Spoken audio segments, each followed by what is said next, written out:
Alors, bonsoir à tous, bienvenue à ce 7e rendez-vous PEPS et vous de Savoir Patient, des temps d'échange en ligne pendant 1h30 autour d'expériences concrètes et opérationnelles de partenariat en santé. Donc, l'objectif, c'est pour les personnes qui viennent partager leur expérience, d'avoir un retour de pairs ou d'observateurs sur leur pratique de partenariat et pour tous les auditeurs de découvrir leurs expériences et tous ensemble, puisqu'un grand temps est dévolu aux échanges, d'échanger, de questionner, d'élaborer autour du partenariat. Donc aujourd'hui, nous sommes 3 personnes ressources, membres de Savoir Patient, pour vous accompagner sur ce rendez-vous PEPS et vous. Donc moi, je suis Fabienne, une des cofondatrices de Savoir Patient, et je laisse mes collègues se présenter. Jean-Baptiste. Moi, je suis Jean-Baptiste, donc je fais partie de Savoir Patient depuis l'an dernier. Je suis bipolaire et donc du coup, je commence à rentrer dans le mode de partenariat en santé. Et donc, c'est pour ça que j'ai trouvé intéressant d'accompagner mes collègues ce soir. Voilà. Merci. Claire. Bonsoir, moi je suis Claire Edon, je suis à Savoir Patient depuis 4 ans et j'anime avec Fabienne avec grand plaisir ces rendez-vous depuis le début et engagée en partenariat en santé, en cancérologie principalement. Bienvenue à tous. Voilà, donc Jean-Baptiste sera votre animateur principal pendant les temps d'échange et Claire va modérer le chat. On va commencer par nos partages d'expériences qui vont s'enchaîner. Donc, on vous demande, comme d'habitude, maintenant, avec le Covid, vous êtes habitués au visio, de garder votre micro éteint pendant que d'autres personnes... Fabienne, votre micro s'est coupé.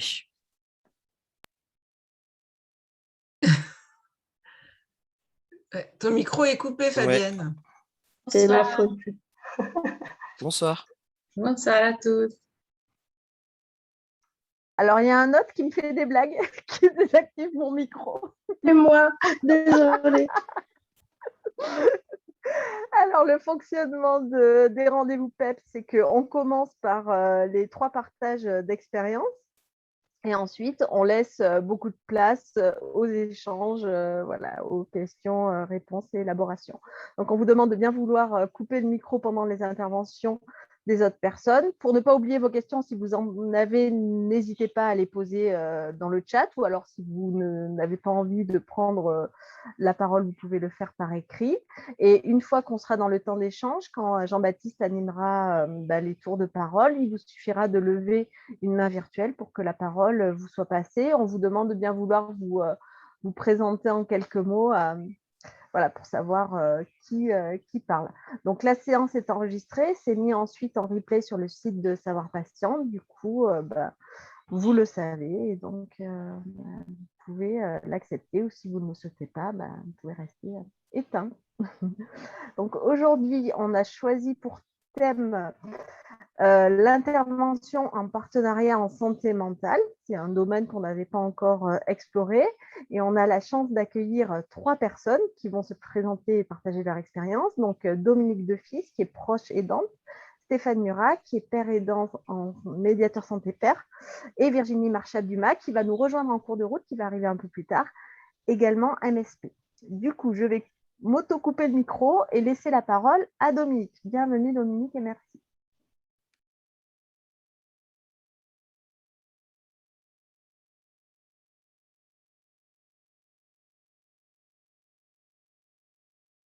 Dominique, vous avez le micro coupé.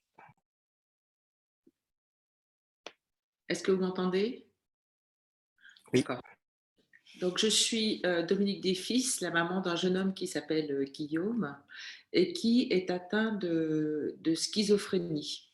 Donc, je vais d'abord me présenter. En fait, Guillaume est tombé malade il y a 9 ans et il a été diagnostiqué à peu près 5 ans plus tard. Les prémices de la maladie ressemblaient à une grave, grave dépression. Donc, disons que le retard au diagnostic, et c'est très fréquent dans cette pathologie, a été moyen. En général, c'est entre 4 et 10 ans, ça peut être même beaucoup plus long. Et en fait, les symptômes, au départ, ressemblent donc à des symptômes dépressifs. Ce qui se passe aussi avec cette pathologie, c'est que on ne comprend pas, votre proche change assez rapidement quand même, en l'espace de quelques mois.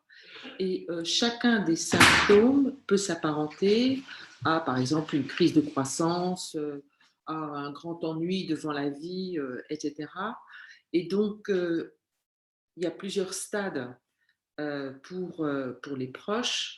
C'est d'abord un moment de sidération parce qu'on ne comprend pas ce qui se passe, on panique. Donc, soi-même, on devient très, très mal.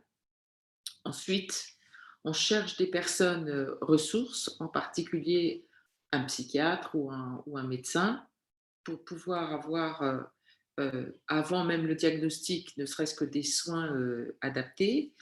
Et puis ensuite, il y a chez beaucoup de personnes, et ça s'est produit dans notre famille, une période de déni quand on comprend que c'est grave et que c'est une maladie, on ne sait pas encore que c'est chronique, mais en tout cas très invalidante. C'est difficile de l'accepter. Il faut faire le deuil de la personne idéale qu'on pensait avoir dans sa famille et le considérer d'une façon différente. Tout ça, ça s'inscrit dans la durée. Ça va plus ou moins vite en fonction des personnes, ça va plus ou moins vite en fonction des aides qu'on reçoit aussi. Voilà. Et donc, moi, j'ai cherché, je ne vais pas raconter notre histoire, mais bon, c'est symptomatique. J'ai cherché j'ai arrêté de travailler et j'ai cherché tous azimuts. Donc, j'ai assisté à des colloques, à des réunions, à des congrès, etc. Parce que je savais, je sentais que c'était quand même quelque chose de très, très grave. Des indications et petit à petit, j'ai trouvé effectivement eh bien, les bons médecins, les bons thérapeutes et longtemps plus tard, un bon traitement. Voilà, bon, c'est tout pour la présentation de, j'ai envie de dire, du contexte. Ensuite, je pourrais répondre à des questions si vous le souhaitez. La collaboration qui est le sujet du débat de ce soir et le partenariat pour obtenir une meilleure prise en charge, assez rapidement, je me suis rendu compte que c'était nécessaire. Et en fait, à chaque fois, il y a deux niveaux. Il y a un niveau individuel et puis il y a un niveau collectif. Au niveau individuel, moi, je me suis assez rapidement rapprochée d'une association qui s'appelle Profamille et qui propose une psychoéducation pour les proches. Et c'est assez, comment dire, à mon avis, indispensable parce qu'il faut comprendre la maladie, il faut comprendre les symptômes, y compris, j'ai envie de dire, comment fonctionne le cerveau d'une personne qui est malade, qui souffre de schizophrénie, pour pouvoir dialoguer avec elle et collaborer avec elle. On apprend donc des méthodes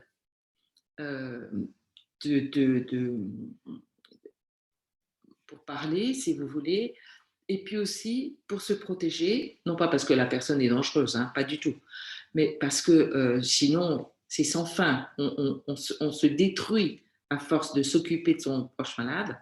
Donc, il faut aussi trouver des moments pour respirer. Et puis, c'est une sorte de caisse à outils, j'ai envie de dire, voilà, qui permet d'avoir une meilleure relation et qui permet aussi de fixer des limites.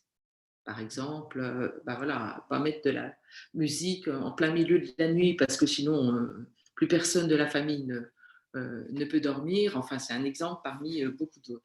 Et c'est possible, et ça fonctionne, mais quand on n'a pas les clés, on ne sait pas bien faire ça.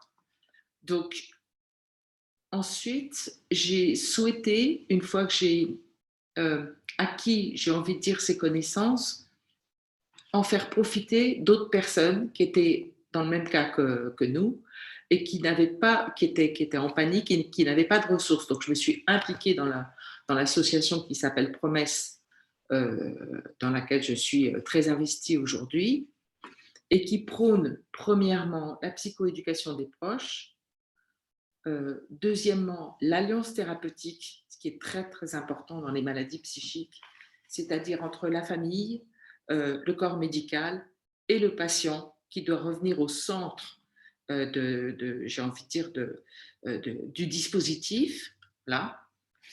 Et on milite beaucoup, beaucoup pour intégrer les familles dans le parcours de soins, parce que les familles sont de toute façon en première ligne, j'ai envie de dire, connaissent, quoi qu'il en soit, leurs proches malades et sont des personnes ressources. Donc ça, c'est au niveau du système de soins. Et puis, du coup, notre association privilégie, favorise, autant que faire se peut, tout ce qui est thérapie des proches, pour les malades aussi. Donc, on se forme à des DU de pair et danse pour les patients, pour les proches. On participe à des congrès, à des colloques. On essaye de trouver à l'étranger ou dans certaines régions de France les meilleures prises en charge pour pouvoir les faire connaître. Parce que les gens sont très souvent seuls et ne savent pas vers qui se tourner. Et les solutions existent. Bon, alors je pourrais citer après beaucoup d'autres associations qui travaillent un petit peu de la même manière que nous sur des sujets parfois différents. Si vous le souhaitez, j'ai toute une liste. Donc cette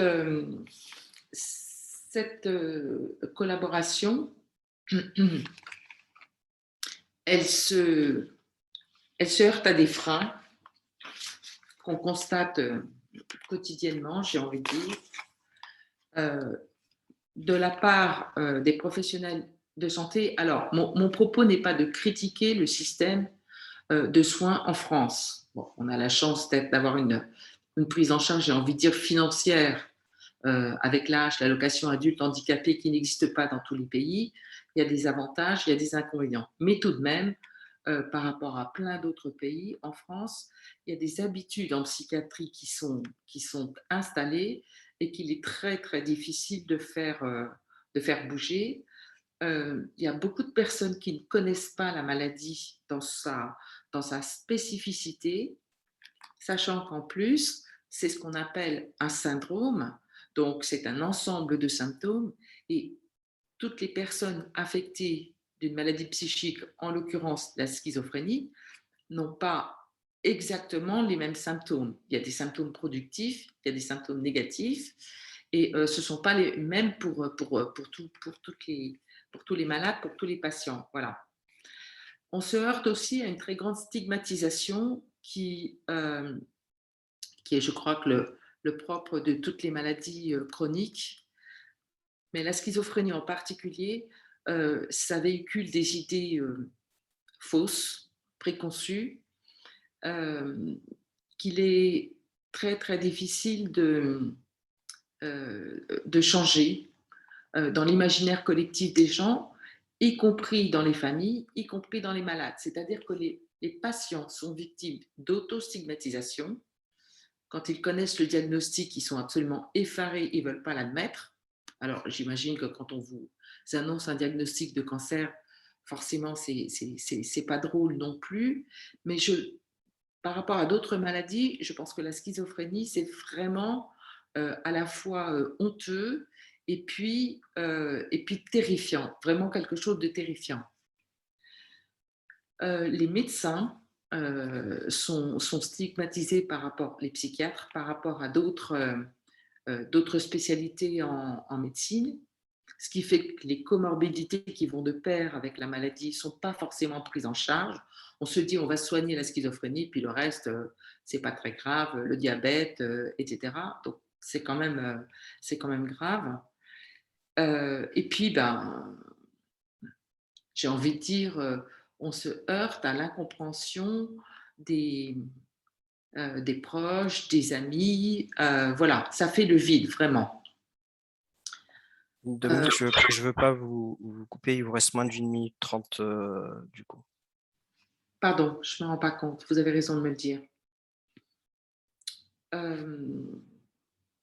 Bon, donc, les freins au niveau des systèmes de soins et au niveau propre à cette maladie, j'ai envie de dire, les facteurs de réussite et qui existent aujourd'hui et qui sont très, très encourageants. D'abord, le fait de mettre dans certaines structures le patient au cœur du dispositif, ça améliore le pronostic et c'est une maladie qui se soigne, qui se traite, qui ne se guérit pas. Mais voilà, on peut tout à fait vivre avec une schizophrénie, comme avec plein d'autres maladies psychiques.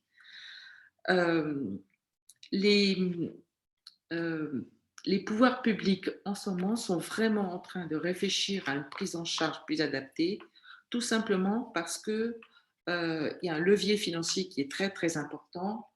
Les maladies psychiques, c'est un quart du budget de la sécurité sociale. Et ce qui fait, quand on ajoute au coût des soins et des prises en charge, le manque à gagner qui vient du fait que les malades ne travaillent pas forcément, et de ce que les proches, eux aussi, renoncent à travailler, à cotiser, etc., ça dit à peu près 50% de la sécurité sociale, enfin, tout confondu, ce qui veut dire qu'on est en train de se rendre compte aujourd'hui en France qu'il faut changer ce système de prise en charge. Et un des facteurs qui donne beaucoup, beaucoup d'espoir, c'est la pérédance, précisément, des malades quand ils sont rétablis, et puis des proches. Donc, il y a des dispositifs qui sont en train d'être mis en place aussi pour favoriser ça. Voilà, désolée d'avoir été un peu longue. Il n'y a pas de souci, c'était très intéressant. Je vous remercie pour votre témoignage. Et du coup, maintenant, on va parler avec Stéphane Murat, qui, lui, est médiateur de Santé Pair. Donc, je te laisse la parole pour une dizaine de minutes. Merci Jean-Baptiste. Bonsoir tout le monde. Vous m'entendez? Oui, on t'entend très bien. Bon, mais très bien. Donc, je vais commencer par mon parcours de patient. Ça fait bientôt plus de 30 ans que je suis en psychiatrie et dans les problèmes d'addiction depuis beaucoup plus longtemps. Ma première hospitalisation, enfin là c'est un résumé, je ne vais pas vous relire ça, mais ce qui fait que j'ai une bonne connaissance des systèmes de la psychiatrie, des différents soins, des hospitalisations en clinique, des hospitalisations dans le secteur public, de la psychiatrie de secteur, de la psychiatrie libérale. Je connais aussi très bien les associations de lutte contre les addictions, même sans avoir fréquenté le CARUD ou de XAPA, j'ai été suivi en addictologie. Je connais aussi les problèmes liés à l'abstinence ou à l'absence d'abstinence. Voilà, qu'est-ce que je pourrais dire d'autre? Ça m'a forgé quand même Attendez, je vais reprendre le fil. Excusez-moi, je suis un peu... Donc depuis le début, je rencontre mensuellement un psychiatre, en moyenne, un psychiatre par mois. Je rencontre un psychologue tous les 15 jours en moyenne. Je n'ai jamais fréquenté des hôpitaux de jour, ni de CATTP, de centre d'activité à temps, dans centre d'aide thérapeutique. Bon, je ne sais même pas comment ça veut dire, les CATTP, les groupes d'entraide mutuelle. J'ai en moyenne une hospitalisation libre tous les 2 ans. Le diagnostic a été évolutif. D'abord, ça a été ta limite, après psychotique, et puis atteinte d'une schizophrénie affective. J'ai eu une période de polytoxicomanie étant jeune homme, héroïne, hashish, alcool. Je me suis sevré et je suis devenu abstinent de tous ces produits. Maintenant, aujourd'hui, j'ai une consommation modérée et maîtrisée de l'alcool et du hashish. Bon, apparemment, après en avoir discuté, je fais partie des 1% ou 2% des personnes qui peuvent consommer avec modération, un usage récréatif après avoir été addict et après avoir vécu une abstinence. Donc apparemment, il faut je ne conseille personne de rompre son abstinence pour retoucher les produits, pour se tester, parce qu'il y a d'énormes chances de risque de rechute. Après, je vais passer au parcours de partenaire. Mon parcours de partenaire, je suis depuis juin 2020 médiateur de santé père au Un Chez Soi d'abord jeune à Toulouse. Le Un Chez Soi d'abord, c'est un dispositif qui a été inventé dans les années 90 par un docteur new-yorkais, Sam Tibéris, pour lutter contre le sans-abrisme des personnes qui avaient des troubles psychiques sévères. Et donc, le principe, c'est d'abord on loge la personne et ensuite on règle tous les problèmes. Enfin, on accompagne les personnes vers la résolution de tous les problèmes dans une optique de rétablissement. Le rétablissement, c'est vivre avec ses symptômes, avoir une qualité de vie satisfaisante malgré les symptômes que l'on vit. Même si c'est pas à différencier de la guérison, qui est une réduction clinique des symptômes. Et depuis janvier 2021, donc ça fait maintenant presque un an, je suis en licence sciences sanitaires et sociales, parcours médiateur de santé père. L'objectif principal qui m'anime, c'est de construire un projet de vie avec les jeunes gens. C'est-à-dire qu'on les accompagne, on accompagne les jeunes gens qui ont des troubles psychiques sévères, on les accompagne dans pour qu'ils deviennent autonomes. Il y a à peu près le public, c'est un tiers qui viennent de l'aide sociale à l'enfance, un tiers qui a été orienté par les institutions médicales, psychiatriques, un tiers qui a été orienté par les services judiciaires. Donc, c'est des personnes fragiles, très fragiles, qui, sans être à la rue, ont des fortes chances de vivre le sans-abrisme. Et là, à peu près 50-60% des conduites addictives.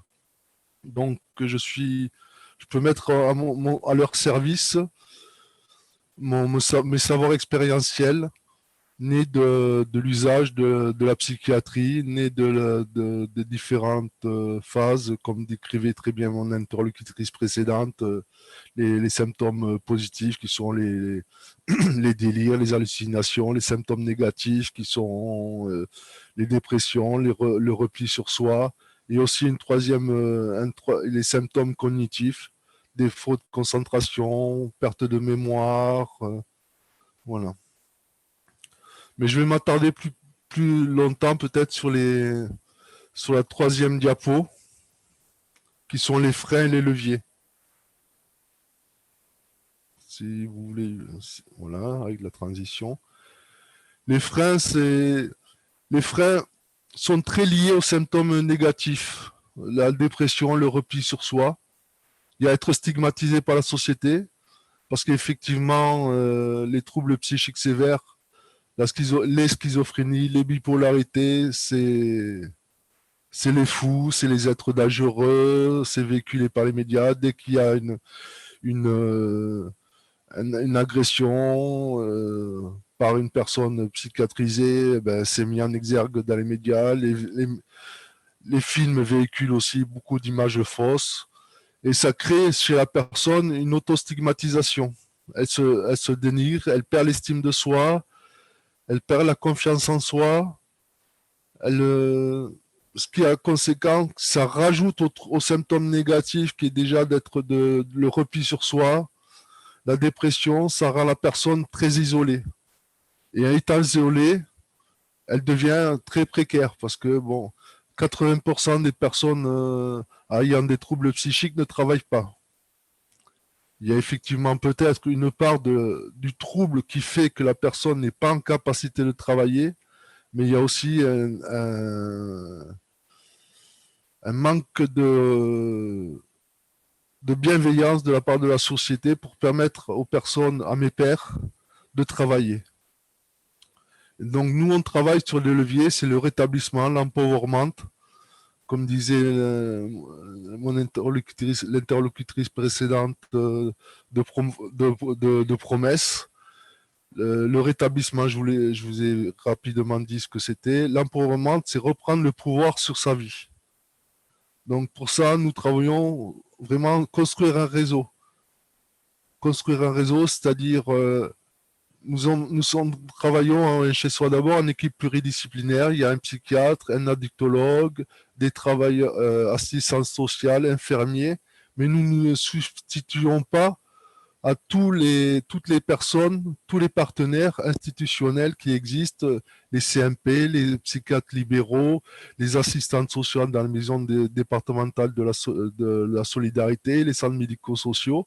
Nous les accompagnons vers toutes les personnes qui peuvent prendre en charge ou les aider dans leur établissement, que ce soit au niveau sanitaire, médico-social. Nous les aidons aussi à s'insérer socio-économiquement, c'est-à-dire que nous faisons les démarches avec eux dans un premier temps, petit à petit, pour qu'ils deviennent de plus en plus autonomes et qu'ils construisent, qu'ils reprennent des études, qu'ils fassent des formations, qu'ils travaillent. Mais tout ça en lien avec le Cap Emploi, les missions locales, surtout les missions locales, vu leur jeune âge, Pôle Emploi, pour être en fait définitivement inclus dans la société. Inclus dans la société qui deviennent des citoyens lambda, vraiment des citoyens lambda, avec ou sans symptômes. Parce que bon, le rétablissement, les chiffres des études longitudinales disent que sur 100 personnes il y a une schizophrénie, il y en a 30% qui vont se rétablir sans symptômes, 30% un tiers qui vont se rétablir avec des symptômes et un tiers qui auront des symptômes et qui ne se rétabliront pas. Donc, ce qui fait quand même les 2 tiers qui parviennent au rétablissement. Ce qui contredit les images préconçues que l'on avait auparavant, que la maladie schizophrénique était incurable et que ça n'allait qu'en se dégradant au fur et à mesure de l'avancée dans l'âge. Stéphane, il vous reste 2 minutes. 2 minutes? Oui. Ouh, c'est beaucoup trop. Qu'est-ce que je pourrais vous... Très bien. Voilà, parce que je crois... Bon, ben, je répondrai aux questions s'il en est. Parce que je pense que j'ai fait le tour de la question. Bon, mais je vais laisser la parole à l'intervenante suivante, s'il vous plaît. Très Merci bien, de votre attention. Merci beaucoup Stéphane, c'est très enrichissant, surtout pour moi qui est en vue cette formation de médiateur de santé pair. Maintenant, on va accueillir donc Virginie Marchap-Dumas, qui elle aussi est médiatrice de santé pair. Bonsoir Virginie.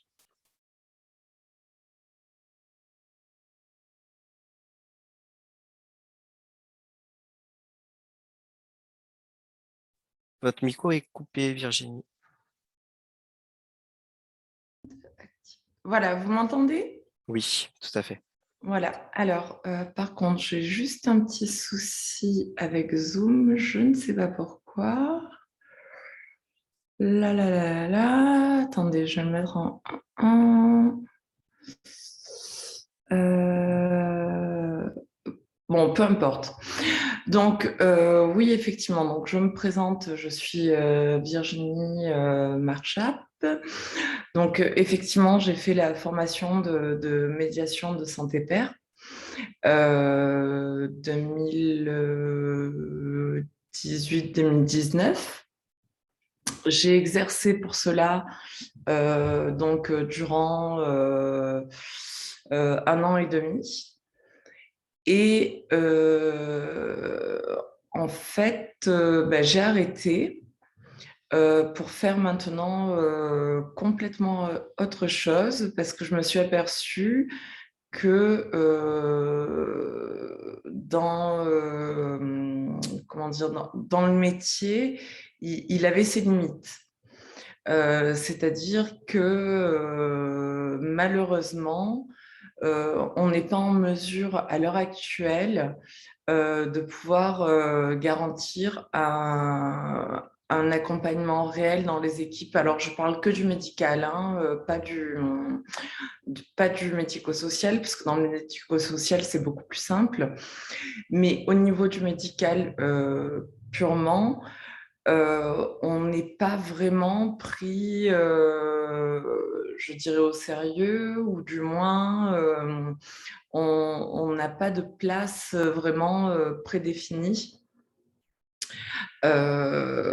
Moi, par exemple, pour ma propre expérience, j'ai pu voir que tout simplement, bien, j'ai créé ma fiche de poste en CHU.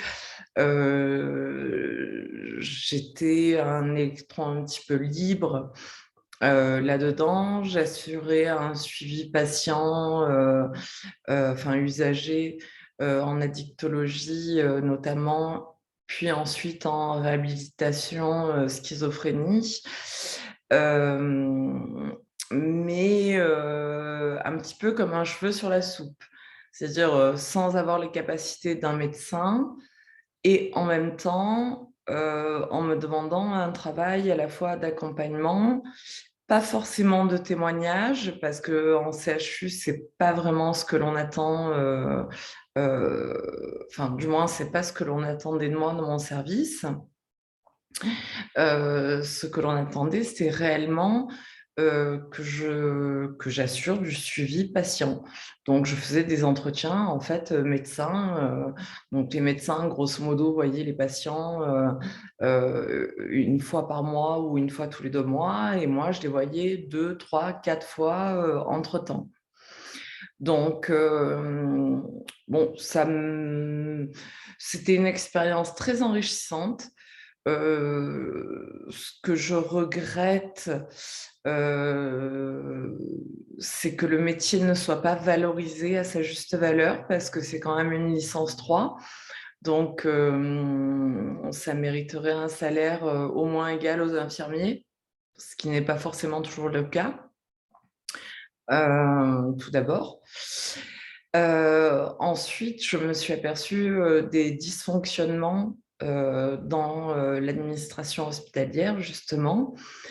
Et donc, bien pour cela, j'ai fait le choix aujourd'hui de rentrer. Donc, j'ai fait la licence 3, ensuite j'ai fait un master 2 en sociologie de la santé. Et là, à l'heure actuelle, je suis en master 2 d'administration des établissements de santé publique et en prépa hospitalière pour essayer de devenir directeur hospitalier, justement pour essayer de faire évoluer les choses dans le sens de, comment dire, d'un vrai partenariat en santé, de la considération de la parole de l'usager, de la littératie en santé, afin que vraiment on tienne compte de la capacité des gens à comprendre et à sortir surtout du paternalisme qui est malheureusement dans la plupart des services toujours d'actualité. C'est-à-dire que l'on prend un usager, on lui fait tout un tas d'examens, on lui fait une prescription, on ne lui explique pas pourquoi. Et pour moi, ça va contre le droit des usagers à l'information. Alors, l'usager a des droits et des devoirs, bien entendu, mais les droits ne sont pas, à mon sens, suffisamment entendus. Et voilà. Et du coup, le choix de mon parcours, ça a été vraiment ça. Pour ma partie rétablissement à moi, ça a été l'alcoolisme pendant, je dirais, une quinzaine d'années. Alors, je ne suis pas pour la réduction des risques, justement, d'avoir travaillé en CHU, d'avoir travaillé avec des gens qui prenaient de l'héroïne, qui prenaient des produits de substitution, qui prenaient... Alors, ça va être très controversé ce que je vais dire, mais le fait de créer des produits de substitution qui sont prescrits de mois en mois et renouvelables, finalement, ça crée une file active pour les médecins et pour les CHU, ou les CH, mais bon, surtout les CHU. Mais en définitive, on ne traite pas le problème à la source. Donc, pour moi, réellement, il serait nécessaire de revoir le système de santé dans son organisation, dans la prise en charge de l'usager, dans la parole de l'usager, et vraiment remettre au cœur du système de soins l'usager. Voilà, sortir vraiment du paternalisme, ne plus être dans une situation verticale, mais dans une situation horizontale, où chacun a son mot à dire, et pouvoir bien faire un réel partenariat en santé.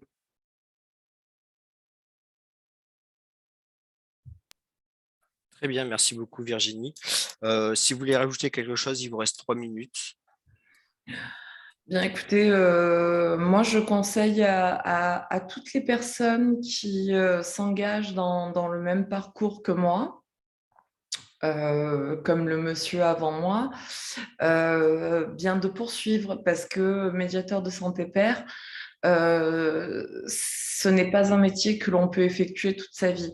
Déjà, c'est un métier qui est précaire. On est des travailleurs pauvres. Je sais que dans ma promo, par exemple, pour vous donner un exemple, j'étais la mieux payée et j'étais à 1 350 € par mois. 1 350 € par mois avec un bac+3, c'est juste à peine plus que le SMIC. Donc, revalorisation des salaires, et j'avais commencé à travailler avant la période Covid avec le professeur Bellivier pour justement que l'on puisse statuer sur la gradation au niveau des diplômes, des compétences, et éventuellement également prendre en charge les diplômes précédents. C'est-à-dire qu'un médiateur de santé pair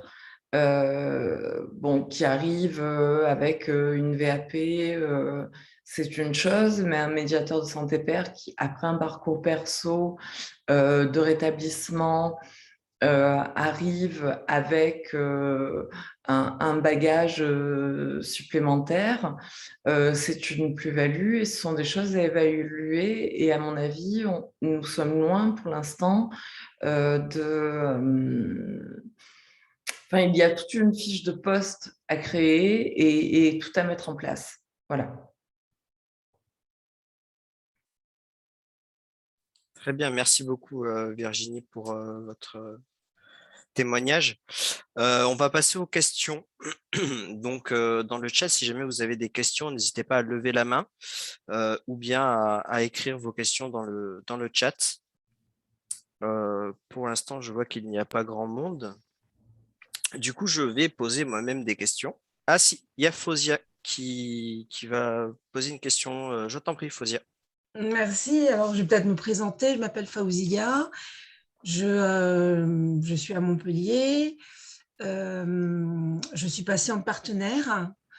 J'ai passé donc des diplômes d'éducation thérapeutique, et cette année, je fais un Master 2 en santé.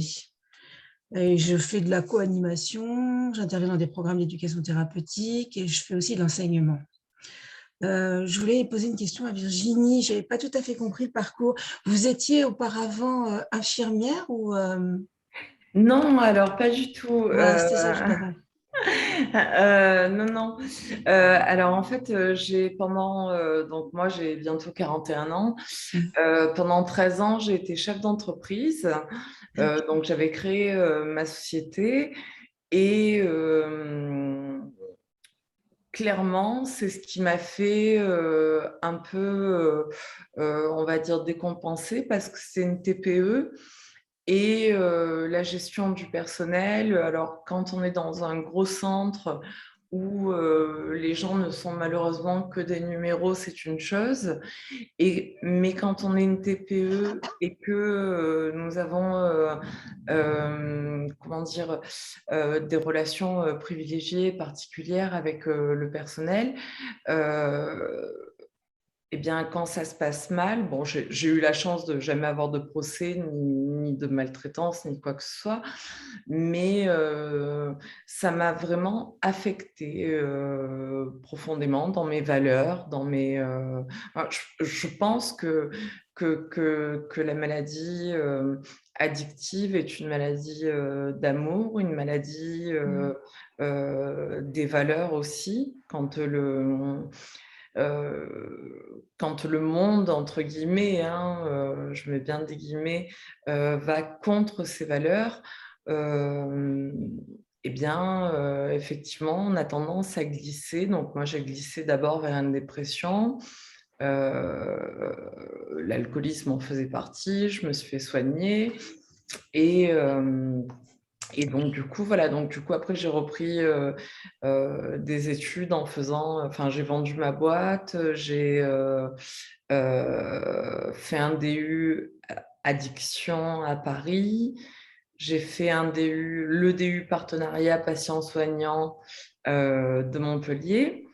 Et c'est ensuite que j'ai intégré la L3 de MSP. Et puis, par validation des acquis, parce que j'avais d'autres bagages auparavant, c'est comme ça que j'ai fait un premier Master 2 en donc, sociologie de la santé. Et puis, qu'aujourd'hui, je me retrouve en deuxième Master 2. Voilà, pour moi, c'est pour changer le système. Réellement, clairement, mon objectif, c'est pas le pognon, parce que quand j'étais chef d'entreprise, je gagnais très bien ma vie. Non, c'est vraiment changer le paradigme du système de soins et vraiment remettre l'usager au cœur du système de soins. On n'est pas interchangeable, on n'est pas à prendre et à placer dans un lit, à vous mettre une perf sans savoir pourquoi, vous trimballer d'un service à un autre. Non, on a notre mot à dire. Quand je dis on, c'est tous, parce qu'on est tous usagers du système de soins. Voilà, de nous expliquer un minimum les choses. Et pour moi, ce qui est très important, c'est que malgré, on va dire, mon niveau, on va dire, de compréhension, d'orthographe, de vocabulaire, je sais qu'il est important de se mettre à la portée des gens qui ne sont pas forcément avec un niveau scolaire, socio-éducatif, etc., qui puissent être en mesure de comprendre. Et c'est vraiment très important pour moi de se mettre à ce niveau-là. Très bien, Merci, j'espère Aurélie. qu'on a répondu à ta question, Fausia. Oui, tout à fait. S'il y a d'autres questions, n'hésitez pas à vous Alors, faire oui, savoir. nous, on avait noté quelques questions en backup avec Fabienne. Je pense que Fabienne me les a envoyées au lieu de les mettre sur le chat, donc je vous les partage. À Stéphane, comment s'est passé ton recrutement en tant que médiateur santé-père et comment tu travailles avec ton équipe en partenariat? Je baisse le micro pour que vous m'entendiez. Et en fait, en 2013, j'ai fait une cure, une post-cure pour me sevrer et devenir abstinent du hashish. Il se fait que l'infirmière du centre de post-cure est une voisine de mes parents. Et quelques années après, elle m'a parlé de travailleurs pairs parce que dans l'association où elle travaille, une association qui lutte contre les addictions, il recherchait un travailleur pair. Moi, j'avais jamais. C'était il y a 2, 3 ans. Je ne connaissais pas ce métier, comme beaucoup de gens. Je ne savais pas que ça existait. Elle m'en a parlé. J'ai fait des recherches là-dessus, sur ce métier, travailleur pair. Ça m'a plu, mais bon, de mois en mois, elle me disait oui, on aimerait t'embaucher, oui, on aimerait t'embaucher, mais on a des problèmes de bureau, on a des problèmes administratifs, de gestion, on n'arrive pas à t'embaucher. Donc j'ai fait une lettre de motivation, une candidature spontanée à l'hôpital Marchand, l'hôpital psychiatrique de ma région. Et 3 jours après, j'avais une réponse, c'était juste avant le Covid. Pendant le Covid, j'avais une réponse, j'étais convoqué à un entretien ou un chez soi d'abord. Et après le Covid, j'ai été embauché. J'ai fini ma licence en communication et j'ai été embauché le 20 juin. Je finissais ma licence en communication le 15 juin. Mais ça ne me plaisait pas. J'avais pas envie de travailler devant des machines, faire des choses qui me plaisaient. J'avais besoin de quelque chose d'humain, de social, de rendre à la société ce qu'elle m'avait donné parce que j'ai été quand même bien soutenu par les médecins, bien soutenu par des éducateurs, bien soutenu par des psychologues dans ma démarche de rétablissement. Ils m'ont énormément aidé. J'avais envie de rendre ça. Et comment la seconde partie de la question, c'était sur mon partenariat. Mais je travaille en fait en partenariat avec mes pairs. Mes pairs, les, mes pairs locataires, parce que c'est comme ça que nous nommons les usagers du dispositif. Mais je travaille aussi en partenariat avec mes pairs professionnels. Je travaille autant à destination des professionnels pour qu'ils changent de regard sur les troubles psychiques et les addictions, qu'ils soient plus moins techniciens mais plus humains. Je travaille aussi en partenariat en partenariat avec mes pairs parce que de temps en temps je dévoile. Là, il n'y a pas longtemps, je faisais des papiers avec un jeune homme pour la hache, pour la CAF, et je lui dis, ben, moi aussi j'ai la hache, donc je vais t'aider à faire les papiers. Il était tout surpris. De temps en temps, je parle que moi aussi, j'ai été hospitalisé dans ce pavillon. Je me dévoile petit à petit, et ça, je pense que ça leur donne espoir à une vie meilleure. Enfin, à une vie meilleure, au moins une vie satisfaisante, que l'on peut vivre dans la société avec ses troubles, que l'on peut vivre dans la société en ayant été addict à des produits, ou l'est encore, mais que c'est possible de vivre. Mon partenariat s'effectue aussi,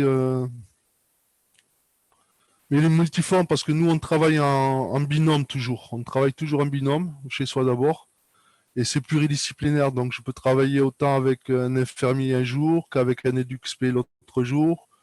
Je ne suis pas référent d'un jeune locataire en particulier. On travaille en multi-référence, donc tout le monde travaille avec tout le monde. Donc, c'est vraiment beaucoup de... Il y a pas mal d'improvisation, d'adaptation, et on fait au fur et à mesure du besoin exprimé par le locataire. C'est lui qui exprime son besoin, c'est lui qui exprime son désir, et nous on lui dit Banco, tu as besoin de ça, on va t'accompagner pour résoudre ce besoin. En espérant, en disant bon, on t'accompagne au début, mais après on va te lâcher la main pour que tu puisses résoudre tes problèmes tout seul. D'entrée de jeu, on dit bon, ça va être temporaire, mais après, tu vas quitter le dispositif. Déjà, dès l'entrée dans le dispositif chez soi d'abord, on prépare déjà la sortie pour que c'est autant que de besoin. Mais bon, on essaye de faire vivre la sortie le plus tôt possible pour que la personne elle soit autonome, mais pas autonome dans le sens je me débrouille tout seul, mais qu'elle s'inscrive dans un réseau de solidarité, dans un réseau d'entraide, dans un réseau qui répond à ses besoins, ses besoins sanitaires, ses besoins sociaux, assistante sociale, psychiatre, médecin généraliste, dentiste, gynécologue, etc., etc., mais aussi qui répond à ses désirs. Il veut faire de la peinture, bon, on va chercher ensemble des ateliers de peinture. Il veut travailler, on va chercher ensemble des formations. Mais après, c'est à la personne à faire petit à petit, elle se libère de nous, en fait. Petit à petit, elle n'a plus besoin de nous et nous, ce qu'on souhaite, c'est qu'elle vole de ses propres ailes et qu'elle se passe le plus rapidement possible de nos services. Voilà comment je vois mon partenariat avec, avec les locataires. C'est un accompagnement comme un accompagnateur de moyenne montagne, c'est vraiment ça, quoi. Un accompagnateur de moyenne montagne, il est à côté des personnes qui vont en montagne. Il connaît un peu plus la montagne, c'est mon cas. Bon, ça fait 30 ans que je connais la psychiatrie, ça fait 30 ans que je connais les addictions, je connais tout, à peu près pas mal de produits, même s'il y a plein de choses que je n'ai pas testées parce qu'il en sort de nouvelles tous les jours. Mais je les accompagne vers le rétablissement, je les accompagne vers leur empouvoirment, c'est-à-dire qu'ils reprennent les choses en main, qu'ils reprennent leur vie en main et qu'ils puissent être décisionnaires et actifs et acteurs de la vie et non plus être passifs dans le soin, passifs dans la société, passifs dans surtout avec les personnes qui viennent de l'aide sociale à l'enfance, ils sont souvent ultra accompagnés, c'est par les éducateurs, par les structures qui les accompagnent, et petit à petit, eh ben, nous, on leur dit, bon, ben oui, mais là, tu peux y aller tout seul. Là, tu peux y aller tout seul, tu n'as pas besoin de nous. Il faut que tu voles de tes propres ailes, un jour ou l'autre. Nous, on est là, on t'accompagne une fois, on t'accompagne 2 fois, mais après, tu vas y aller tout seul, voilà, on lui montre la voie et après, on lui montre les cartes et après, c'est à la personne, au jeune locataire, qui se débrouille qui se débrouille par lui-même avec ses propres ressources le plus vite possible. Je ne sais pas si j'ai répondu à la question. Ici, merci pour ces réponses sur un partenariat multiforme à la fois avec les locataires et avec les autres travailleurs. C'est intéressant. Fausia, tu as levé la main? Oui, j'aurais alors 2 questions. Alors, une question pour Stéphane. Alors, je me permets de te tutoyer. Tu nous as décrit donc le partenariat, l'accompagnement avec, donc avec les locataires, mais je voulais savoir, est-ce que tu peux nous en dire plus sur ce partenariat que tu essayes de développer avec les soignants pour avoir justement un autre regard, qu'ils aient un autre regard et une autre approche du soin, de la relation de soin. Donc ça, c'est une question. Et l'autre question, enfin, je la dis tout de suite, comme ça, c'est une autre question, mais ça plutôt pour Dominique. Dominique, pareil, enfin, je veux dire, vous êtes très impliqué, mais et votre fils, comment il voit votre implication et est-ce qu'il lui aussi s'implique aussi justement pour ses soins et pour son parcours de soins avec les soignants et dans l'association. Voilà.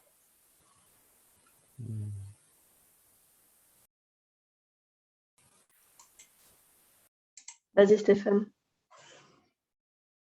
Je ne sais pas si Stéphane veut répondre d'abord, moi. Ça m'est égal. Alors, j'y vais. Alors, c'est compliqué d'inciter les personnes atteintes de schizophrénie à s'impliquer dans quelque chose qu'il n'a pas choisi de faire pour 2 raisons. D'abord, parce qu'il faut respecter ses propres désirs et ses motivations. Et la schizophrénie, c'est, en schématisant, une maladie de la motivation. Donc, je ne vais pas motiver mon fils, puisque c'est lui qu'on parle, pour quelque chose qui m'intéresse, moi, dans laquelle je m'applique, mais lui, il n'a pas du tout envie d'entendre parler de ça. Donc, la difficulté, c'est de trouver des choses qui l'intéressent, qui le passionnent suffisamment pour le motiver, puisque un des symptômes, c'est justement arriver à mettre en place une démarche. Il ne manque pas de volonté, il ne manque pas de désir du tout. Il manque de motivation. Il n'arrive pas à se lever pour faire quelque chose qu'il a envie de faire. En gros, c'est ça. Et il y a un autre symptôme aussi qui est commun à, ce trouble, c'est ce qu'on appelle le défaut d'insight, le manque d'insight. Ça veut dire que ces personnes, souvent, ne se rendent pas compte qu'ils ont des symptômes, ou alors ne mesurent pas la gravité des symptômes. Ça veut dire qu'ils pensent qu'ils vont faire quelque chose et en fait, ils n'y arrivent pas. Voilà. Donc, moi, et c'est ce qu'on conseille aussi aux autres proches, ça n'est pas tellement d'essayer de les impliquer dans ce travail de connaissances qu'on essaye de multiplier et puis de fédérer voilà, pour aider les autres et soi-même, évidemment. C'est surtout essayer de trouver chez le patient, chez la personne, chez notre proche, ce qui, lui, va le motiver. Alors, quelquefois, c'est tout à fait surprenant. Notre association, par exemple, a organisé une marche. Il se trouve que c'est sur le sentier de Compostelle, ça aurait pu être autre chose cet été. Pendant 6 jours, on a quand même parcouru 120 km en binôme, des duos, proches aidants et patients. Et bon, moi, j'avais envie d'y aller. J'ai proposé à mon fils de le faire. Il m'a dit oui. J'étais très surprise parce qu'il a beaucoup de mal à sortir, à marcher, sauf pour s'acheter un paquet de cigarettes, bref. Et en fait, il l'a fait et on était 12 et tout le monde a trotté, tout le monde a marché. Et voilà, donc on essaye de trouver justement ce qui peut les stimuler. On essaye de trouver donc on essaye un petit peu tout. Alors lui, il ne s'intéresse pas du tout à l'association dans laquelle je m'implique. Et en même temps, il sait que je suis devenue, non pas experte, loin de là, mais que j'ai un savoir expérientiel grâce à ce militantisme, grâce à ces démarches qu'on développe. Et il me pose des questions. Il me pose des questions sur les traitements, sur les symptômes, mais je ne lui donne pas un livre à lire, je ne lui explique pas ça. Il faut que ça vienne de lui. Après, bon, moi j'ai une technique pour quand même distiller quelques informations de temps en temps et il pêche ce qu'il veut. Voilà. En ce moment, ben, ça va mieux, il devient autonome, il habite dans un appartement. Je suis chez lui en ce moment 1 semaine sur 2 pour l'aider à s'accoutumer à son environnement. Il y a une structure qui va l'aider, mais il a fallu qu'il le souhaite et qu'il le veuille pour que ça se mette en place. Voilà. Je ne sais pas si j'ai répondu à la question. Si, très bien. Merci beaucoup, Dominique. Si je me souviens bien de la question, c'était quel partenariat j'établissais avec mes collègues, les collègues professionnels. Voilà. Chez les soignants, chez les acteurs du médico-social et du sanitaire, il y a un biais qui existe, c'est comme ils sont confrontés à la maladie en permanence ou aux problèmes sociaux en permanence, il y a, par exemple, un infirmier psychiatrique qui travaille dans les urgences psychiatriques, il va voir que des gens en crise. Donc, pour lui, la représentation de la folie, j'emploie ce terme, bon, parce que communément admise, c'est que c'est très grave, c'est la crise, c'est la permanence, c'est en crise. Tandis que là, moi, j'arrive avec mes collègues, je travaille, voix au chapitre dans les réunions, je parle, je dis mon point de vue, je me tais de temps en temps aussi, j'agis de façon rationnelle, raisonnable, je suis complètement rétabli, je n'ai plus de troubles positifs, je n'ai pas de troubles négatifs, j'ai plus de troubles cognitifs, à part que j'arrive plus à lire, mais bon, ça peu importe. Donc je suis aussi un espoir pour mes collègues, un exemple de rétablissement vivant, disant ça c'est possible.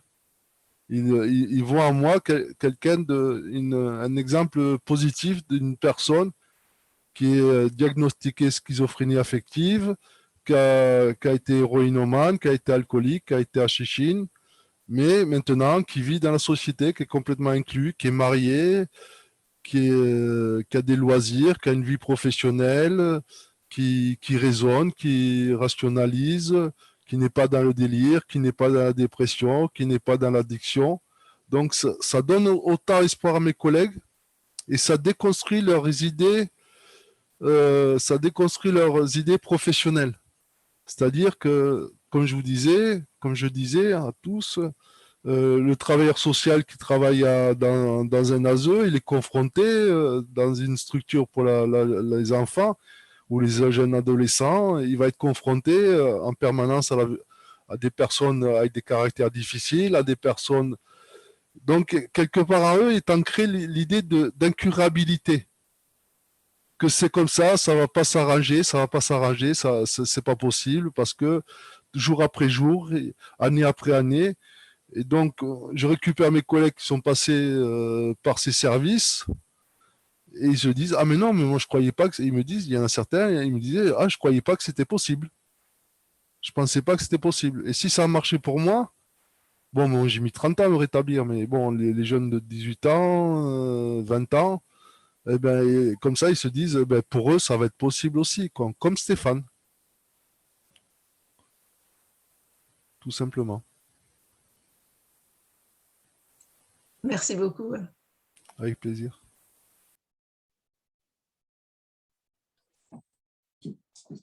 Je vois là qu'on a noté une question pour Virginie. Donc Virginie dit que d'avoir un médiateur de santé pair dans une équipe ne suffit pas à sortir du paternalisme. Quelles sont les pistes pour faire évoluer ces choses-là? Alors, tout d'abord, il serait nécessaire de réellement... alors, c'est une profession qui est hybride, c'est-à-dire qu'elle n'est pas... Enfin, bon, je vais un petit peu mordre la main qui m'a nourrie, mais on fabrique du diplômé. On est financé par l'ARS pendant 1 an. Alors, je sais que dans le socio-médical, dans le médico-social, ils sont quand même un petit peu plus cool. Mais moi qui ai bossé en CHU, par exemple, c'était un one-shot. C'est-à-dire que l'ARS a débloqué 2 fois 30 000 euros. Alors, normalement, c'est qu'une fois, mais bon, ils ont débloqué 2 fois parce qu'ils m'aimaient bien. Mais après, derrière, le CHU ne joue pas le jeu. Et en fait, créer une réelle carte professionnelle, ce serait pour moi indispensable d'avoir une reconnaissance au même titre que les infirmières, au même titre que les éducateurs spécialisés, au même titre que n'importe quelle profession en fin de compte. Donc, j'ai discuté avec des collègues qui étaient contre le fait de créer un ordre des médiateurs de santé pair, mais moi, je suis plutôt pour, alors pas forcément formalisé sous un ordre, mais en tout état de cause, de pouvoir avoir un réel statut.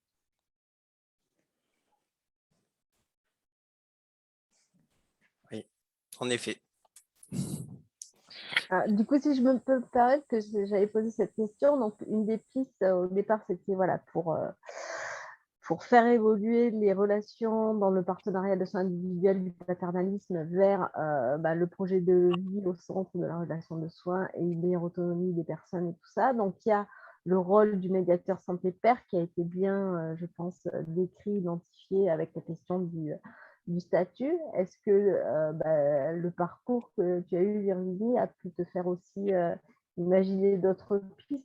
Enfin, tant bien que tu t'es investie aujourd'hui pour devenir directrice d'établissement. Donc, est-ce que tu as d'autres pistes que celle-ci?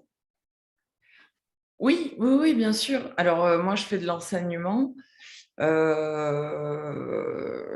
fais de l'enseignement. Alors, j'ai fait de l'enseignement en IFSI, je fais de l'enseignement en DU, donc en université. Je suis donc vacataire, hein, mais je pense, enfin, ma piste à moi, dès le départ, ça a été de prendre au tout début des études des médicaux et des paramédicaux l'implantation de cette idée de rétablissement, d'empowerment et du droit des usagers. Parce que si on leur apprend dès le départ que ça existe, ils vont l'intégrer, ils vont l'apprendre et ce sera une norme pour eux. Alors que si on reste dans la toute-puissance du médecin prescripteur, bien rien ne va évoluer. Donc, vraiment, pour moi, le but, c'est de les prendre à la source, de prendre les bébés, on va dire, entre guillemets, avant qu'ils soient diplômés, avant qu'ils aient acquis des pratiques et des automatismes de par leur père à eux, voilà, à la source, enseigner à la source, les éduquer. Il y a une chose qui m'a toujours fait, enfin qui m'amuse, parce que j'ai 2 enfants. Quand j'ai eu mes accouchements, j'ai fait de la rééducation périnéale. Bon, et en fait, la première chose que j'ai dit à la sage-femme, c'est mais en fait, c'est pas de la. On devrait apprendre aux femmes à faire de l'éducation périnéale. C'est pas la peine de le faire après, c'est en amont qu'il faut le faire. Donc, pour ce principe-là, enfin, mon exemple est un peu désuet, mais c'est la même chose. C'est prendre à la source, voilà, leur implémenter les choses de la même manière qu'on leur martèle tout un tas de trucs, comme quoi ils sont en gros l'élite de la nation, les grands décideurs, etc. Et ben, leur dire aussi attention, droit des usagers, attention, médiation de santé pair, attention, droit des aidants, attention, voilà, que tout se mette en place pour qu'il y ait réellement une coopération.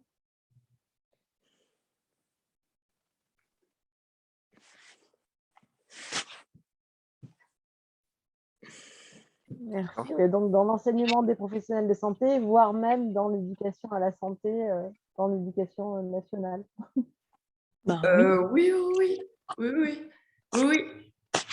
Oui, non, mais enfin, d'ores et déjà, c'est appris. Enfin, moi, je vois, j'ai mes filles qui sont au collège. Elles sont, enfin, l'aînée a 12 ans passé, donc elle s'est fait vacciner au Covid.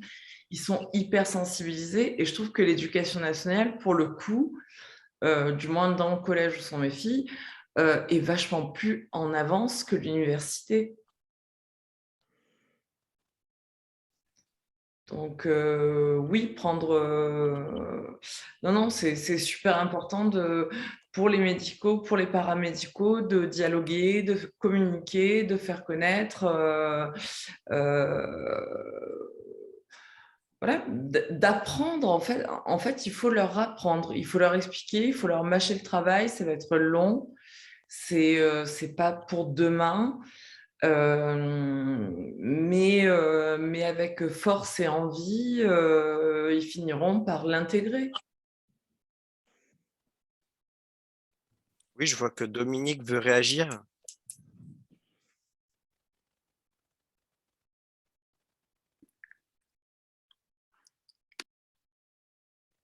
Voilà, ça y est. J'arrive pas à lever la main avec le système, excusez-moi. J'applaudis, je souscris complètement et effectivement, je suis tout à fait d'accord avec vous, Virginie. C'est au berceau qu'il faut prendre les jeunes.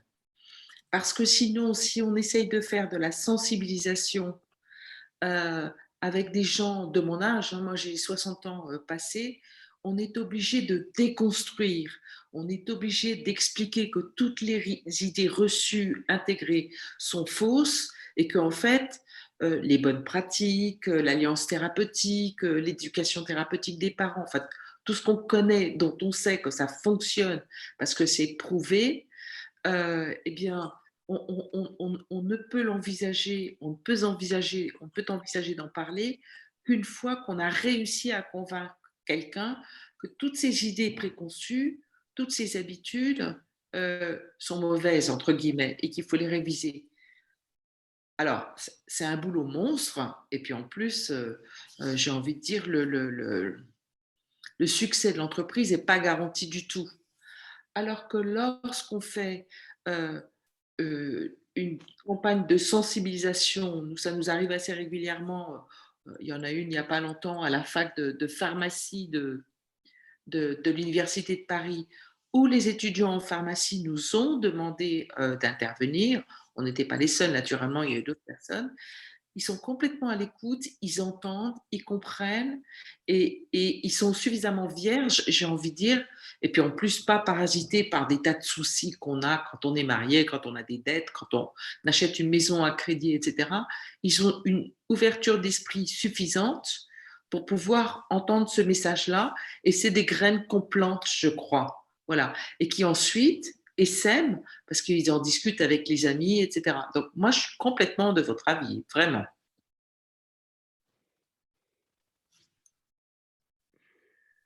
Merci pour cette intervention. J'avais une petite question peut-être un peu personnelle pour Virginie, justement, qui parle de droit des usagers, de droit des patients, tout ça. Mais j'ai pu rencontrer des cas où les patients n'étaient pas au courant qu'ils avaient ces droits-là. Et donc, du coup, il y a un manque d'information crucial là-dessus. Est-ce que ce serait pas par ça qu'il faudrait commencer, faire savoir que il y a des droits et qu'ils ont des droits et qui sont libres en fait. Enfin, ils ont. Alors, dans les établissements de santé publique, normalement, il y a un contrat de séjour, une notice d'information, normalement. Je dis bien normalement parce que ce n'est pas toujours le cas. Et justement, le thème de mon mémoire de cette année sera sur la littératie en santé et l'accès aux droits des usagers du système de soins. Voilà, donc je publierai ensuite parce que effectivement, comment dire, dans le maillage aussi bien territorial que bureaucratique que de compréhension des fois hein, pour des personnes qui ne maîtrisent pas forcément bien la langue française, etc. On ne sait plus vers qui se tourner. Donc, en fait, l'idéal serait d'avoir un seul interlocuteur qui pourrait centraliser les informations et les dispenser aux personnes, parce qu'aujourd'hui, on a une multiplicité d'administrations.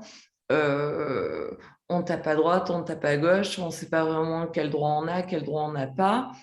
Donc, vraiment arriver à créer, comment dire, une structure d'accueil pour les personnes avec des personnels qui soient formés à parler différents langages et à s'adapter au langage des personnes. Pour moi, c'est quelque chose d'essentiel. Et c'est vraiment mon engagement à moi aujourd'hui, il est là-dedans. D'accord, merci beaucoup. Est-ce que quelqu'un d'autre a des questions? Sylvie Noémie? Oui. Oui, bonsoir. Moi, je voudrais dire à Virginie, bravo, félicitations, parce que bon, elle s'attaque à un chantier de société, je dirais même politique, hein, parce que voilà, c'est un autre paradigme sur lequel il faut s'acharner, il faut changer les mentalités, il faut changer les pratiques, il faut remettre en question les savoirs académiques de tous les professionnels de santé, surtout dans la santé, parce que voilà, souvent ils sont dans la toute-puissance et ils ont du mal à se remettre en question. Et la violence, il faut dire que la violence à l'ordre des usagers, surtout en psychiatrie, elle est systémique.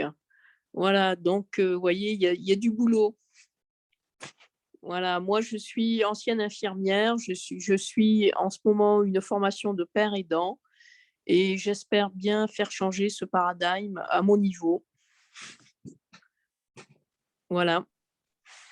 Merci beaucoup. C'est le job dont je me suis chargée. Voilà. Merci beaucoup. Je crois que Karim avait une question aussi. Oui, bonsoir tout le monde. Petit clin d'œil à Patricia, Fabienne et JB. J'aimerais bien avoir l'avis de Stéphane. Stéphane, es-tu là? Je ne vois pas de caméra. Voilà. Par rapport à ce que disaient Virginie et Dominique, je trouve qu'ils sont confrontés à beaucoup de difficultés. D'ailleurs, je pense que Virginie, c'est clair, hein, la guerre est déclarée. Et toi, qu'est-ce qui cause problème? Ça a l'air de relativement bien se passer où tu bosses. Oui. Au-delà de toi, de ce que tu es comme personne, comme soignant, comme je ne sais quoi, ça a l'air de rouler. Par rapport à ce qui se dit, est-ce que ça te parle? Oui. Et quelles seraient les solutions? Parce que comme disait Dominique, moi c'est ce que je ressens, c'est ce que j'ai remarqué. J'en ai parlé à Olivia Gross, j'ai posé une question il n'y a pas longtemps. C'est super, mais sur le terrain, on fait comment? J'ai remarqué plein de déviances, moi aussi, des trucs insupportables, la toute-puissance, des médicaments, on ne sait pas pourquoi, mais prends-les et après on verra, enfin, etc. La liste, qu'elle est longue. Mais je voudrais avoir ton avis. Ben, moi, j'ai la chance parce que je travaille pas dans un centre hospitalier psychiatrique. Donc, parce que je vais pas faire la pub pour là où je travaille, mais dès le départ, le docteur Timberis a posé les bases en disant horizontalité, rétablissement, empouvoirment. Donc, moi, je me retrouve tout à fait horizontalité de la hiérarchie. Ma voix compte autant que celle du psychiatre, ma voix compte autant de celle du généraliste. Si je ne suis pas d'accord avec le psychiatre ou le généraliste en réunion et s'il est mis en minorité par l'infirmier, il n'y a pas de toute puissance du corps médical. Mais je me rends compte qu'avec mes camarades de promo, qu'ils éprouvent énormément de difficultés, quoi. Par rapport à cette hiérarchisation, il y a le mandarin, après il y a l'infirmier, il y a l'aide-soignant, et tout en bas de l'échelle, il y a le médiateur de santé père. Voilà. Ça, mais je souscris tout à fait à ce que dit Dominique et Virginie. Mais personnellement, c'est le second boulot depuis j'ai 50 ans. Mon premier boulot, ça a été moniteur de kayak. Mon dernier boulot, c'est médiateur de santé père. Et entre-temps, j'ai fait que des boulots où j'étais employé, ouvrier, où j'avais pas voix au chapitre, c'était ferme ta gueule et travail, pour parler poliment. Donc moi, je peux pas me plaindre. Mais je souscris complètement au discours de Dominique et de Virginie. Effectivement, il faut arrêter avec ce paternalisme. Et effectivement, il faut promouvoir dès les études d'infirmiers, dès les études de docteurs, dès les études d'éducateurs spécialisés, dès les études de tous dans le médico-social, il faut intégrer, il faut leur enseigner que le rétablissement est possible, le droit des usagers, se mettre à niveau de la littératie pour faire le partenariat, l'alliance thérapeutique. Il ne faut pas que ça reste des 20 mots, des jolies phrases dans la bouche des ARS si ce n'est pas mis en pratique sur le terrain.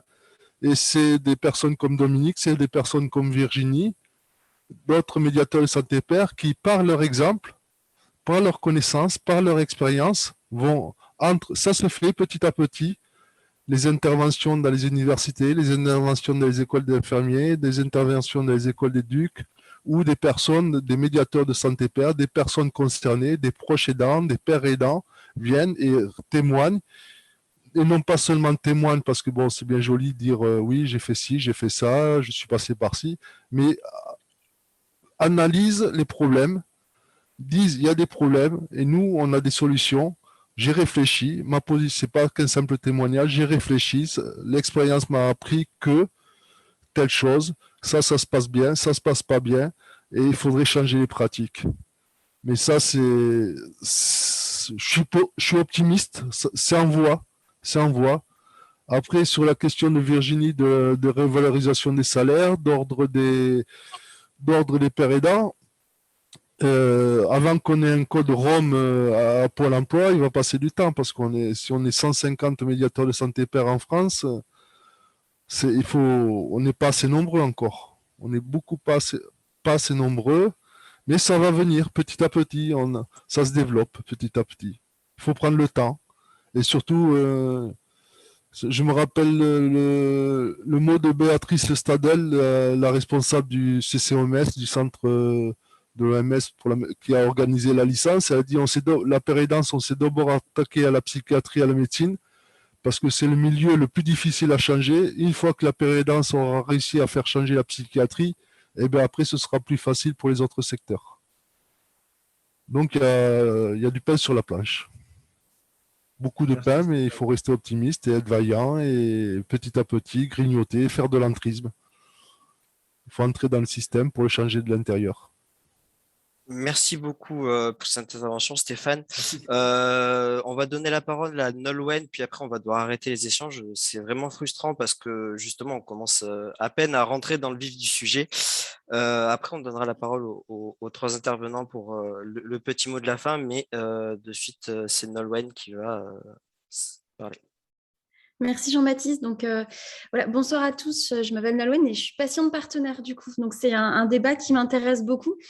Et je voulais juste rebondir aussi. J'entends toutes les misères et la précarité qu'il peut y avoir que Virginie nous faisait part. Et j'ai la chance du coup, moi je suis près de Nantes où il y a 2 médiatrices de santé père qui sont au CHU pour qui ça se passe très bien. La médiatrice de santé père qui est là depuis plus longtemps, elle est là depuis 4 ans. Donc je suppose que maintenant l'ARS n'a plus rien à voir avec son contrat et tout ça. Je me disais quand même que c'était globalement, mais comme avec les patients partenaires, c'était vraiment institut dépendant, au-delà d'être ARS ou pas ARS, au-delà d'être avec des équipes dans le sanitaire ou dans le médico-social. Il y a aussi la volonté de l'institution et certainement du directeur de soins ou tout ce que vous voulez qui a de jouer le jeu à fond. Parce qu'effectivement, l'ARS ne va pas financer le poste ad vitam aeternam.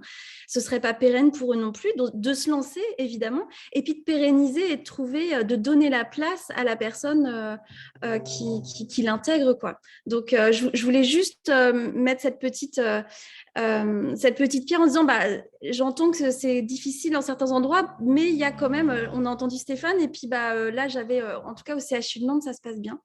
Donc, heureusement, et c'est chouette aussi qu'il y ait des endroits où ça prenne, en fait. L'idée aussi, elle est là. Voilà. Et juste un petit truc aussi, je me faisais la réflexion que je partageais, c'est que il y a plein de choses à revoir et on l'a vu, et plein de choses à améliorer sur ce fameux statut de médiateur de santé père. Mais malgré tout, vous avez la chance, entre guillemets, d'avoir une licence professionnalisante. Donc, même si elle est que réduite à 1 an ou des contrats au début un peu précaires et tout ça, ça n'existe pas aujourd'hui côté somatique. Et ça, c'est complexe parce qu'il y a énormément de formations de patients partenaires qui vont vraiment qui se développent et on les voit pousser comme des petits champignons partout. Mais à côté de ça, derrière, il n'y a pas forcément un job. Donc, il n'y a pas forcément un job, il n'y a pas forcément un établissement qui est prêt non plus. Et puis, il n'y a pas non plus le corps soignant qui est prêt non plus à accueillir des patients partenaires. Vous voyez, donc vous ouvrez la voie. Donc, je voulais vous remercier pour ça. C'est un peu complexe sans doute pour vous, mais comme disait Stéphane, mieux vous serez implanté, plus ça nous servira aussi derrière. Donc, on peut être tous patients partenaires finalement, je pense aussi, dans l'appellation. Merci à vous 3. Merci beaucoup, Nolwenn. Oui, c'est vrai que il y a beaucoup de formations. Peut-être d'ailleurs, on en avait discuté, ce serait pourquoi pas un projet d'en parler tous ensemble. Je vais redonner la parole aux 3 intervenants d'aujourd'hui pour un petit mot de la fin, et puis après Fabienne reprendra la parole pour conclure cette séance. Du coup, on va recommencer, on va reprendre dans l'ordre. Dominique, un petit mot. Écoutez, je voulais juste déjà vous remercier de m'avoir conviée. J'ai été extrêmement touchée. Je trouve que le sujet est hyper intéressant. Et puis vraiment, mon admiration immense pour Stéphane et Virginie, pour vos parcours, pour tout ce que vous entreprenez sans relâche. C'est formidable et moi, ça me donne du baume au cœur. Voilà. Je trouve que c'est très, très bien aussi que votre association milite, fasse entendre justement ces savoirs expérientiels qui existent et que votre audience s'élargisse. C'est très chouette. Et moi, je vois ça comme un signe de bonne santé. Enfin, je suis optimiste. Voilà. Merci beaucoup. Stéphane, si tu veux dire un petit mot. Ben, je voudrais partager aussi le même optimisme que Dominique, parce que vraiment, nous sommes au tout début de la pérédance en France. Ça doit faire le premier pérédance était à Marseille en 2000, un médiateur de santé, enfin un médiateur de rue. Donc ça fait que 20 ans. Nous sommes 150, 200 en addictologie, en médiation, en santé mentale. Donc 200 en étant très large. Donc c'est que le début. Le chantier est immense, mais nous allons petit à petit, faire entendre nos voix et faire entendre pour que justement ce que disait Virginie disait aussi Sylvie Noémie, de changer de paradigme pour que ce soit vraiment leur établissement qui soit au cœur du sujet de la psychiatrie, que l'empouvoirment soit au cœur de la psychiatrie, que la décision partagée soit au cœur de la psychiatrie, mais ça va se faire petit à petit. Et j'espère, je suis qu'une goutte d'eau, mais l'océan est fait de gouttes d'eau. Un beau message d'espoir encore. Virginie, peut-être, pour conclure, et après, Fabienne prendra la parole. Oui, eh bien, tout simplement, merci à tous. C'était très intéressant et très enrichissant. Pour rebondir sur le changement de paradigme, et c'est justement le but de mon engagement. Je me suis désengagée de la médiation de santé pair alors que j'étais soutenue par mon chef de service. C'est la direction de l'hôpital qui n'a pas voulu, pour des questions financières, continuer la contractualisation. Donc, je pense qu'il y a un réel intérêt pour les équipes à avoir, que ce soit en psychiatrie, en addicto, mais même dans tous les milieux. On peut le prendre en onco, on peut le prendre en diabéto, enfin, dans tous les milieux, avoir quelqu'un qui est passé par là, c'est déjà un vecteur d'espoir, de rétablissement. Et donc, voilà, tout mon engagement au jour d'aujourd'hui, c'est d'arriver plus haut pour changer les choses plus facilement. Alors, merci Virginie, un grand merci à tous les trois. Merci Dominique, merci Stéphane, merci Virginie. Merci à tous aussi d'être venus participer et d'avoir posé des questions. Alors, je voulais faire une espèce de synthèse, mais en fait, c'est vachement difficile, il ne reste pas longtemps, mais, mais les mots-clés, je vois que Claire m'a mis des mots-clés. Clairement, c'est le rétablissement en santé mentale. C'est un terme qu'on n'a pas dans toutes les maladies somatiques, dans certaines, mais pas toutes. Voilà, la place du rétablissement. Et ce qu'on a partout, c'est l'empowerment. La reprise du pouvoir sur sa santé, sur sa vie et la collaboration avec les professionnels de santé. Donc, on essaye à chaque fois d'avoir des professionnels autres que des pères aidants ou des patients partenaires. Ce soir, on n'en a pas eu et c'est dommage. Mais je pense qu'il me semble aussi qu'on a aussi des soignants partenaires qui vont contribuer à faire évoluer le système de santé de l'intérieur, comme disait Stéphane. Hein, les pères aidants font évoluer le système de santé et la meilleure santé des personnes de l'intérieur. Et je pense que tous ensemble, comme l'a dit Nolwenn aussi, on pourra arriver à intégrer la pérédance dans les soins et la participation des citoyens, des patients partenaires, des proches aidants partenaires à tous les niveaux du système de santé. Voilà, donc encore une fois, merci à tous. Vous avez comme toujours le petit lien pour évaluer la séance et puis pour donner vos envies, vos idées, vos commentaires pour la suite des rendez-vous PEPS. Donc le prochain aura lieu le 3 décembre à 13h30. Ça sera sur s'engager dans le partenariat en santé de façon générale, pas sur une thématique en particulier. Donc, ce sera plutôt des personnes de Lyon qui vont intervenir. Il y aura Stéphanie Spataro, il y aura Julie Asbert, et puis je ne sais plus, et Laura peut-être. Donc, voilà, on vous tiendra au courant de toute façon. Donc, merci encore à tous d'avoir été là. Je ne sais pas si Claire ou Jean-Baptiste, vous voulez dire un petit mot de la fin. Moi, je vous dis au revoir et puis on enverra le replay sur les réseaux. Non, ben moi, juste vous remercier pour l'invitation à co-animer ce webinaire. C'était très intéressant et c'était une première pour moi. Donc, voilà. Merci Jean-Baptiste, tu as fait Merci, ça Jean-Baptiste. très très bien. Et d'ailleurs, appel à volontaires, n'hésitez pas à préciser si vous souhaitez nous rejoindre et également si vous souhaitez adhérer, si ce n'est pas déjà fait, à l'association Savoir Patient qui soutient cette initiative. Donc, bonne nuit à tous. Merci, bonne nuit tout le monde. Et à bientôt. Bonne soirée, merci beaucoup. Bonne Merci fin de beaucoup. soirée. Et on reste les trois intervenants s'ils peuvent et les trois co-animateurs.